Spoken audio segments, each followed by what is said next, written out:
Hi, everybody. This is Professor Bloom, your program director for the Porto program. How are you doing? I'm doing a weekly check-in with you. This time when I email you, I'm going to email you one by one just to be sure that you don't have any individualized questions that you can ask me or questions I can get to the two other professors that will be on the trip with us. Let's see here. The March 15th is deposit deadline, so it's not supposed to feel pressury, these reminders. It's supposed to feel like, oh, okay, if I'm going to Porto, let's do it. But what today I want to do is to relate your field trip experiences. So if we go over here to Porto program, you can click on here and you will see the field trips. Now, the field trips work in a couple of ways. One, they're prepaid for when you pay your program fee. So the $2,700, then you pay your deposit, that leaves $2,400 left, and you can split that into, sorry, this is scrolling when I'm talking here, but this can be split into two pieces if you need more help with, let students say, I want to go, I just don't have this money. Well, it's just part of studying abroad is finding where you get your money from. Are you going to take, do you have Hope or Pell that will pay for your tuition as long as the credits that you're taking go towards your degree program? You can do student loans. You can do scholarships at your school. Ask your study abroad office, where do I find some more money? What can I do to make sure I can get to Porto this summer? And they will help you. This is a student trip. This is not a travel agency trip. This is Dr. Bloom from the College of Coastal Georgia, who is putting together this trip with two other faculty members. It is a well-organized, educational, and full of personal growth and amazing experience. So students do say that they're super excited that they have gone. And to be honest, most people feel very emotional because they think I almost didn't go. And I feel so grateful to myself for having done this. And that's a little hard for me to, tell you what that feels like, but I can tell you that that is part of the take-home message of people that have gone to study abroad, and specifically, in Porto. All right, this is kind of bouncing around, but what we want to do, let's see if it's under what's included. So the class starts online. You will have in-country, it starts online during your mandatory meeting in Macon. In May, we get to meet everybody. You get like a swag bag of stuff that you can find useful for your trip.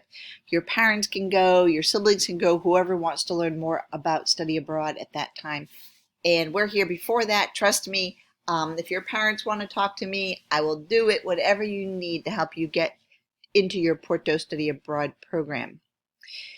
You will have 5 72-hour transportation cards that can take you way, way, way up the coast of Portugal, not all the way up to Spain, but really quite far up. And these cards can be used for the buses and for the metro. So you could actually just very safely get on a bus if you're have some trepidation about exploring on your own. And buses are safe. Portugal is a safe country. It's one of the most safe countries in the whole world. So you will have medical insurance when you go. This medical insurance is, I think it's the best insurance, health insurance you could have bought for you. That's already paid with your program. And it also, again, you can extend it. If you're going to come in early, you're going to stay later. It's only a few dollars a day to extend this incredible health and medical insurance. Academics, on-site orientation, pre-departure advising.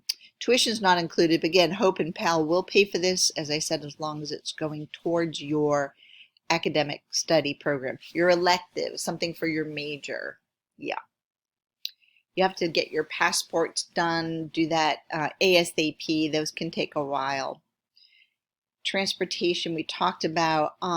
Field trips, where are some field trips here? Academics, on-site orientation. Let's see if I can just find where the academics are. Let's see if it's under About Program. Sorry, this screen is so narrow. I'm afraid if I move it, um, it will do something else ridiculous. All right, so here are some of the activities. Now, what activities are, they are field trips. And for all your professors, so I'm teaching environmental psychology, great elective, great psychology major course. And we go to all these stops, regardless if you're taking urban geography or beverages or hospitality. So let's dig into a couple of these so you can look at them, and I'll tell you how I relate them to environmental psychology. Your professors may want to relate it in a different way, but we will be doing most of our field trips all together. So if you're in more than one professor's class, don't worry about it.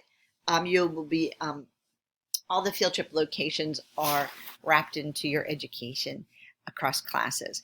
So one stop, for example, this is where Prince Henry the Navigator was born, and it's really a fascinating place to go visit. It's right next to the Douro River. I must have passed it, I mean, come on, 50 times in the last 15 years, and it wasn't until 2 years ago that I realized that this door right next to the Douro, all the little cafes and restaurants are down here, is a really fascinating cultural stop. Now, if you're taking urban geography or human geography, you're going to have connections to this location with the coursework. Here's a beautiful Roman floor. It's really beautiful. Environmental psychology. Of course, we can study ancient environments versus new environments. What makes something old? How do we recognize an environment that is aged versus modern? Is it that, we can look at tiles, we can look at materials. Again, with human geography, people using shipping and age of discovery. If you're a tourism class and hospitality, I mean, it's funny. Here's a little picture of hospitality related to the history, early history of Portugal. Yet here we have dinner plates and whatnot. Everything, it can be, each location, as you can see, can be used for us to learn about many different aspects of the different courses. So those of you in the beverages class, this is a non-required field trip. It's not included. It's not included in the cost of the trip. But I have help from a vendor who will help us buy our tickets to here. I highly recommend going and visiting these port wine facilities. Beverages class, it might be something your professor is going to strongly suggest. It's about €8 or €9, I believe, for students to go in here. So have that in your pocket. You'll have a lot of free time. You might just want to go over here by yourself with a friend. It's just across the river. Sandman is interesting for not only having, beautiful port wines that you actually can see in the grocery stores. You may have not have noticed them before, but imagine a beverages class being on site in a port winery in Porto.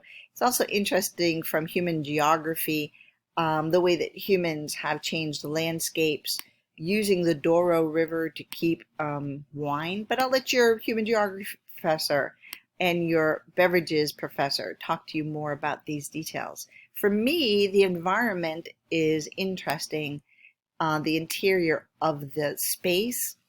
What do you think the floor is made of, those squares? How does the environment of winemaking differ from, the environment, let's say, wine storage versus wine tasting? And it's just beautiful. They're beautiful experiences to walk through, and you will be able to do this. Let's take a look at a field trip that is, again, paid for by me with your monies that you're giving for the trip. This is Sea Pool. This, again, is optional. This is after one of the field trips that we'll all go on. But if you're interested in pools, this is saltwater pool. Just really beautiful. It's chilly. I was in there. About 8 students went there with me. It's €5 or €6 to get a ticket in. But this is something you look forward to as a relaxation that I help get you to it after one of our field trips. Yeah, this is what an architect designed bathhouse looks like. It's beautiful. All right, let's look at a few more field trip locations I have here. All right, so I got to move you over here, sorry. Casa de Musica is one of our first field trips. This certainly works for urban areas. How do you create an urban landscape? Again, I'll let your professor who does that expertise talk to you more about it. But Casa de Musica for me, environmental psychology. The environment of this building is absolutely beautiful. I mean, I'm not going to talk too much about it, but you can see already the design features, environments that make sound optimal, environments that make people feel like something special is going to happen in the environment.